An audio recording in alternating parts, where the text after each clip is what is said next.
दोस्तों आज 29 मई की बिहार बुलेटिन में आपका स्वागत है। आज 29 मई की बिहार की दिन भर की टॉप खबरें लेकर के आए हैं आपके लिए। टॉप 10 खबरें। खबर जानने के लिए आप हमारे साथ बने रहें। देखिए हमारे साथ आगे इस खबर को। बड़ी खबर भागलपुर से सामने आई है। भागलपुर में 3 बच्चे की मां प्रेमी के साथ फरार हो गई। अब पति पत्नी की तलाश में दर दर की ठोकरें खा रहे हैं। आपको बता दूं कि मामला बिहार के भागलपुर जिला के नाथनगर थाना क्षेत्र की है। जब भागलपुर जिला के नाथनगर थाना क्षेत्र में 3 बच्चों की मां अपने प्रेमी के साथ फरार हो। अब पति ने नाथनगर थाने में लिखित शिकायत करके पत्नी की बरामदगी की गुहार लगाई है। नाथनगर थाना क्षेत्र के नरगा चौक के रहने वाले विक्रम कुमार तांती ने हिंदू रीति रिवाज से साल 2009 में मुरारपुर गाँव निवासी श्रीराम तांती की बेटी पूजा कुमारी के साथ शादी की थी। दोनों के 3 बच्चे भी हैं। पति का कहना है कि पूजा मोदीपुर गांव निवासी सन्नी तांती के साथ फरार हुई है। इसको लेकर के पति जब सन्नी के घर शिकायत करने पहुंचा तो फिर उसके परिजन मारपीट करने लगे और जान से मार देने की धमकी भी दी। फिलहाल पति ने नाथनगर पुलिस को लिखित शिकायत करके पत्नी की बरामदगी को लेकर के गुहार लगाई है। पति का कहना है कि इस बारे में जानकारी नहीं थी कि सन्नी के साथ मेरी पत्नी का अफेयर चल रहा है।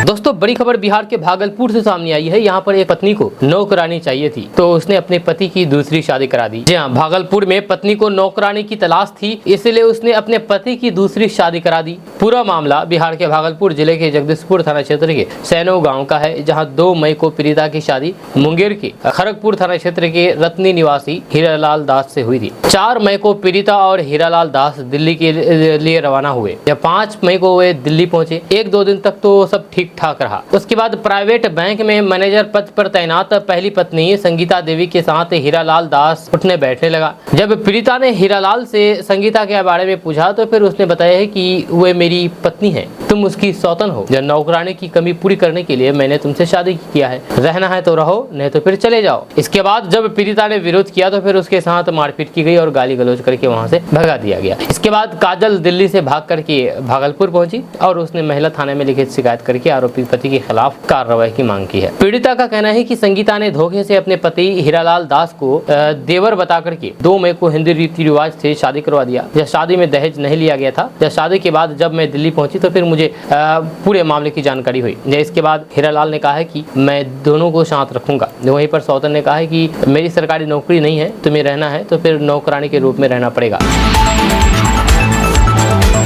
दोस्तों बिहार में उमस भरी गर्मी से राहत मिलने वाली नहीं है। मौसम विभाग की ओर से अगले 2 जून तक पूर्वानुमान जारी किया गया है, जहां अगले 3 दिनों तक हीट वेव की स्थिति बनी रह सकती है। इसको लेकर के विभाग की ओर से लोगों को अलर्ट किया गया है। वहीं उत्तर बिहार के जिलों में आसमान में हल्के बादल के साथ 31 मई तक मौसम आमतौर पर सूखा रहेगा। मौसम विभाग के अनुसार 1-2 जून के आसपास मैदानी भागों के जिलों में कहीं कहीं हल्की बारिश या फिर बूंदाबांदी होने का अनुमान है। आपको बता दूं कि बिहार में सबसे ज्यादा गर्मी मंगलवार को औरंगाबाद, गया और फिर डेहरी में देखने को मिला। सबसे अधिक तापमान औरंगाबाद में दर्ज किया गया। बिहार के औरंगाबाद में 47.7 डिग्री सेल्सियस तापमान दर्ज किया गया, जिससे लोग मंगलवार को दिन भर परेशान रहे। बिहार के औरंगाबाद में मंगलवार को रिकॉर्ड तोड़ तापमान देखने को मिला। गर्म पछुआ हवा के साथ दक्षिण बिहार के जिलों में मंगलवार को आसमान से पानी की जगह आग बरसा। वही हाल आज बुधवार का भी है। आज भी गया में 46.8 डिग्री, अरवल में 46.9 डिग्री, सासाराम में 46.5 डिग्री, पटना में 42.8 डिग्री तापमान दर्ज किया गया है।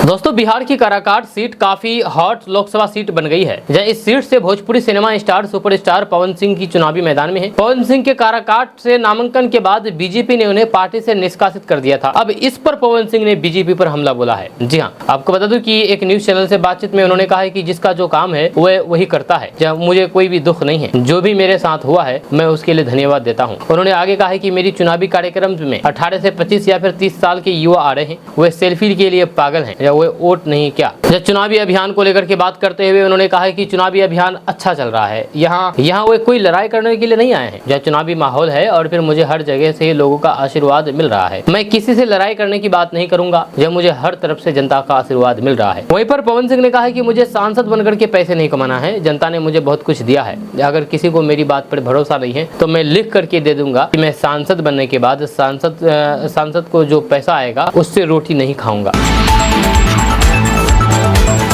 दोस्तों बिहार भीषण गर्मी की चपेट में है। बिहार में कई जगहों पर पारा 44 डिग्री के पार पहुंच गया है। वहीं पर शेखपुरा जिले के अररियारी थाना क्षेत्र के अंतर्गत मध्य विद्यालय मनकोल में बुधवार की सुबह भीषण गर्मी से 16 छात्र छात्राएं बेहोश हो गई। इधर बेहोशी की हालात में 6 छात्राओं को बाइक और टोटो से सदर अस्पताल शेखपुरा में भर्ती कराया गया। 2 छात्राओं को निजी अस्पताल ले जाया गया। इस दौरान बेहोश बच्चों को अस्पताल ले जाने के लिए एम्बुलेंस की सुविधा भी मुहैया नहीं कराई गई। जहाँ घटनाक्रम से आक्रोशित ग्रामीणों ने शेखपुरा ससाबहाना सड़क जाम कर दिया। आपको बता दें कि भारतीय मौसम विभाग यानी कि IMD ने कहा है कि आने वाले दिनों में बिहार के कई हिस्सों में भीषण गर्मी जारी रहेगी। आज IMD के पटना कार्यालय के वैज्ञानिक आशीष कुमार ने कहा कि 47.7 डिग्री सेल्सियस के साथ अधिकतम तापमान के साथ औरंगाबाद मंगलवार को बिहार का सबसे गर्म स्थान रहा। उन्होंने बताया है कि ये बिहार में इस मौसम का सबसे अधिक तापमान है। प्रधानमंत्री नरेंद्र मोदी और नीतीश कुमार के खिलाफ प्रचार करने वाले तेजस्वी यादव व्हील चेयर पर हैं, लेकिन वे जुबानी जंग खूब लड़ रहे हैं। अब उन्होंने उत्तर प्रदेश के मुख्यमंत्री योगी आदित्यनाथ पर जम करके निशाना साधा। उन्होंने CM योगी की तुलना किम जोंग उन से की है। जी हाँ, तेजस्वी यादव ने CM योगी पर जुबानी हमला बोलते हुए कहा कि बीजेपी को बिहार में चुनाव प्रचार के लिए उत्तर कोरिया के किम जोंग को बुलाना चाहिए। योगी और किम जोंग उन दोनों को साथ खड़ा कर दिया जाए, जब दोनों एक ही टाइप के नेता है। तेजस्वी के इस बयान की बीजेपी ने कड़ी निंदा की है। बीजेपी नेता आचार्य प्रमोद कृष्णम ने तेजस्वी यादव के बयान पर प्रतिक्रिया देते हुए कहा कि उत्तर प्रदेश के मुख्यमंत्री संत समाज से आते हैं, वह गौरव पीठाधीश्वर हैं। जब उनकी तुलना किसी नर पिशाच किसी तानाशाह किम जोंग जैसे तानाशाही नेता से करना ये अपमानजनक और फिर घोर निंदनीय है। प्रमोद कृष्णम ने कहा कि तेजस्वी यादव की ये टिप्पणी हिंदू संतों का अपमान है। मुझे लगता है कि तेजस्वी यादव और उनके गैंग सनातन को और संतों को अपमान करने का कोई भी मौका नहीं छोड़ते हैं। ये लोग हिंदू संतों को हटाना चाहते हैं, मिटा देना चाहते हैं। सत्ता के लालच में ये लोग पागल हो चुके हैं और सनातन को गाली देने से भी पीछे नहीं हटते हैं।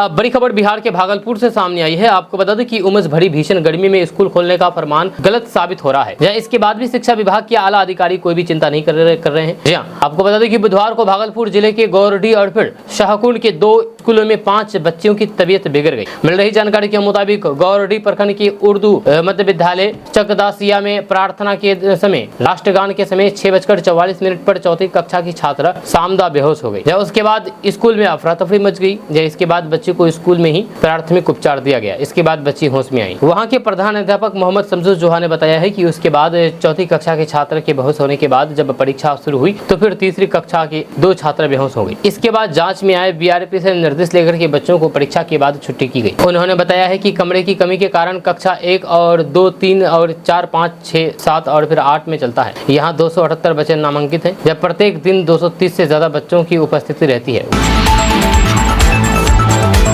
और दोस्तों उत्तर प्रदेश के मुख्यमंत्री योगी आदित्यनाथ ने कल बिहार के एक चुनावी जनसभा को संबोधित करते हुए कहा कि इस बार का चुनाव राम विरोधी और राम भक्त के बीच है। इसके बाद बिहार की राजनीति एक बार फिर से गर्म हो गई है। ऐसे में ऐसे में आज इस मुद्दे को लेकर के बिहार के नेता प्रतिपक्ष तेजस्वी यादव से सवाल किया गया तो उन्होंने कहा कि साफ कहा कि मुझे इस मुद्दे पर कोई भी बयान नहीं देना है, क्योंकि ये चुनावी मुद्दा है ही नहीं। तेजस्वी यादव ने कहा कि इस देश में कौन राम भक्त नहीं है। हम लोग तो दूरदर्शन के समय से ही रामायण देखते आ रहे हैं घर में। हमारे घर में राम है, हमारे घर में मंदिर है, लेकिन राम राज्य के लिए बेहतर है बेरोजगारी को दूर करना, महंगाई को दूर करना, गरीबी को दूर करना। राम का नाम लेने से कुछ नहीं होगा, बल्कि राम के आदर्शों पर चलने से सब कुछ होगा। तेजस्वी यादव ने कहा है कि इस बार का चुनावी मुद्दा महंगाई, बेरोजगारी, रोजगार और फिर युवाओं को सशक्त बनाना है। जब बिहार ने पिछले चुनाव में इनको गुजरात से भी सबसे अधिक सांसद दिया, यहाँ 40 में से 39 सांसद को बहुमत हासिल हुई, लेकिन इसके बाद भी बिहार को ठेंगा मिला और गुजरात को सब कुछ मिला। इसलिए बिहार की जनता इस बार इनको सबक सिखाएगी। उधर चिराग पासवान के बयान पर तेजस्वी यादव प्रतिक्रिया देते हुए कहा कि हमने 5 लाख लोगों को नौकरी दी।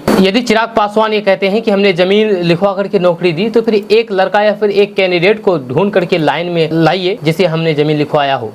और यदि उनके पास कोई उत्तर नहीं है तो फिर कृपया चुप रहें, उनके लिए बेहतर होगा। नहीं तो फिर मैं बोलूंगा तो फिर अलग ही बात होगी।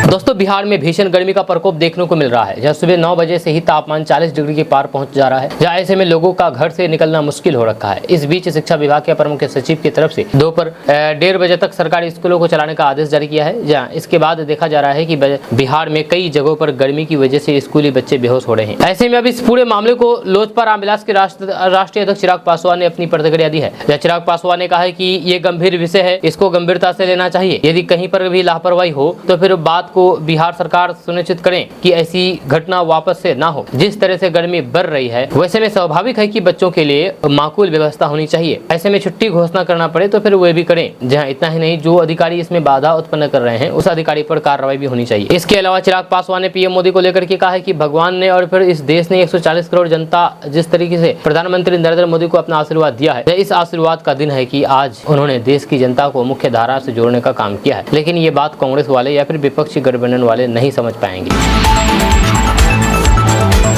दोस्तों, समाचार एजेंसी ANI को दिए गए इंटरव्यू में प्रधानमंत्री नरेंद्र मोदी ने बताया है कि कौन से राज्य में बीजेपी सबसे ज्यादा असफलता पाएगी। जब पत्रकार नवीन कुमार से बातचीत करने के दौरान प्रधानमंत्री नरेंद्र मोदी ने कहा कि पश्चिम बंगाल में TMC अस्तित्व की लड़ाई लड़ रही है। जब पीएम मोदी के मुताबिक बीजेपी 3 सीट पर थी और ये आंकड़ा 80 में तब्दील हुआ है विधानसभा चुनाव में। जब नरेंद्र मोदी ने दावा किया है कि बंगाल ही वे राज्य होगा जहाँ उनके दल का सबसे बढ़िया परफॉर्मेंस होगा। जब प्रधानमंत्री नरेंद्र मोदी ने बताया है कि बीजेपी को लोकसभा चुनाव 2024 में बंगाल में सबसे ज्यादा सफलता मिलेगी, जहाँ वहां पर एक तरफा चुनाव है। जब पीएम मोदी के अनुसार बंगाल में चुनाव को जनता लीड कर रही है, इसलिए सरकार में बैठे लोग बुरी तरीके से बौखलाए हैं। इंटरव्यू में ओडिशा से जुड़े हुए सवाल पर पीएम मोदी ने साफ किया है कि सभी दलों से हमारे संबंध अच्छे हैं, लोकतंत्र में दुश्मनी नहीं होती है। दोस्तों, चीनी वैज्ञानिकों ने कमाल कर दिया है। डायबिटीज मरीजों का पूरी तरीके से इलाज किया है। जी, आपने आज तक देखे होंगे कि डायबिटीज मरीजों का इलाज पूरी तरीके से नहीं है और उन्हें हमेशा दवाई पर निर्भर रहना पड़ता है मरते दम तक। लेकिन चाइनीज के वैज्ञानिकों ने यह कमाल कर दिया है कि डायबिटीज के मरीज को पूरी तरीके से ठीक कर दिया। आपको बता दो कि पूरी दुनिया के लिए ये मील का पत्थर साबित हो सकती है, क्योंकि चीनी वैज्ञानिकों ने बेहद खतरनाक डायबिटीज से पीड़ित 59 साल के एक शख्स को बीमारी से मुक्त करने का दावा किया है। साउथ चाइना मॉर्निंग पोस्ट के मुताबिक संघाई चांगझेंग अस्पताल में सेल थेरेपी के माध्यम से डॉक्टरों ने 3 महीने के अंदर इस शख्स का इलाज किया है, जो पूरी तरीके से सफल रहा। गौरतलब है कि पूरी दुनिया में करीब 50 करोड़ लोग डायबिटीज से पीड़ित हैं, जहां इनमें अकेले चीन की 14 करोड़ लोग शामिल हैं। डायबिटीज हो जाने पर जीवन भर दवा खानी पड़ती है और फिर जीवन भर डायबिटीज के कारण अन्य बीमारियों का जोखिम बना रहता है। ऐसे में अगर ये थेरेपी अन्य मरीजों का पर कारगर साबित हो जाती है तो फिर पूरी दुनिया के लिए ये बहुत खुशखबरी की बात है।